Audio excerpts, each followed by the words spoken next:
అందరికీ వందనాలు ప్రభు పేరిట. సామెతల గ్రంథం 16వ అధ్యాయము. నీ పనుల భారము యెహోవా మీద నుంచుము, అప్పుడు నీ ఉద్దేశములు సఫలమగును. 16వ అధ్యాయము 3వ వచనంలో ఇలా రాయబడింది. దేవుడు అంటున్నారు, మరే ప్రియ విశ్వాసి, దేవుడు అంటున్నారు, నీ పనుల భారంను యెహోవా మీద ఉంచుము. అంటే నీ జీవిత యాత్రలో ముందుకు వెళ్తున్నప్పుడు నీ కుటుంబ బాధ్యతలు కానీ, నీ జాబు యొక్క పని బాధ్యతలు కానీ, ఇంకా మరే ఏదైనా కొన్ని పనులు చేస్తూ ఉన్నప్పుడు ఆ పని భారము మరి దేవుడు నా మీద ఉంచమని అనడం జరుగుతుంది.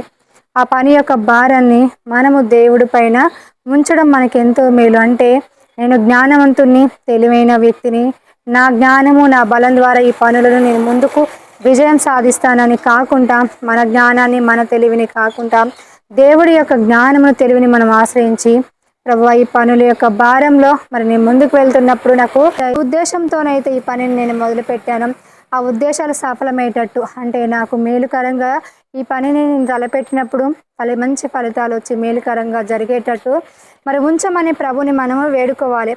ప్రతి పనిలో మరి మన పని భారమును ఆయన మీద ఉంచాలంటే, ప్రయాసపడి భారం వస్తున్న సమస్త జనులారా నా యొద్దకు రండి, విశ్రాంతిని ఇస్తానన్న రీతిగా మన ప్రయాసను, మన భారమును, అది ఎలాంటి ప్రయాస అయినా, మరి ఎలాంటి ప్రయాసతో కూడిన భారమైన, మరి పనిలో ప్రయాస అయినా కూడా ఆ ప్రయాసన భారాన్ని మనము మోయాల్సిన అవసరం లేదు.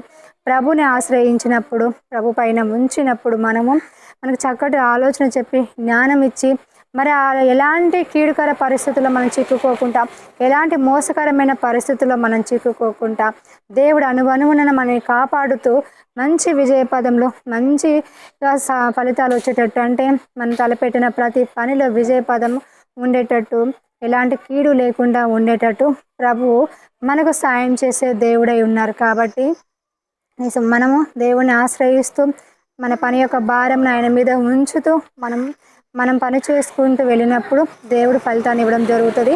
మనం అనుకున్న ఉద్దేశాలన్నీ, మనం ఆశించిన ఫలితాలన్నిటినీ మనం పొందుకుంటాము.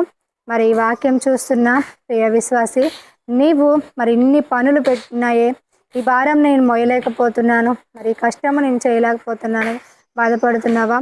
దేవుడిని అడుగు, ప్రభా నాకు బలమును దయచేయి, ఈ పని చేయడానికి నాకు బలమును దయచేయి, శక్తిని దయచేయి, జ్ఞానమును దయచేయి, ముందుకు వెళ్ళడానికి చక్కటి ఆలోచన చెప్పమని నువ్వు దేవుని వేడుకున్నట్లయితే దేవుడు నీకు చక్కటి ఆలోచన ఇచ్చి, జ్ఞానం ఇచ్చి, బలం ఇచ్చి, అంటే నీ బలముతో నీ జ్ఞానంతో చేస్తే పని ఎంతోసేపు కావచ్చు, ఆలస్యం కావచ్చు, కానీ దేవుడు నడిపింపుని బట్టి సునాయాసకంగా పనిచేసి నువ్వు మంచి ఫలితాలను పొందుకొని నువ్వు తేలికగా నీ జీవితాన్ని ముందుకు ప్రయాణం చేసుకోగలవు.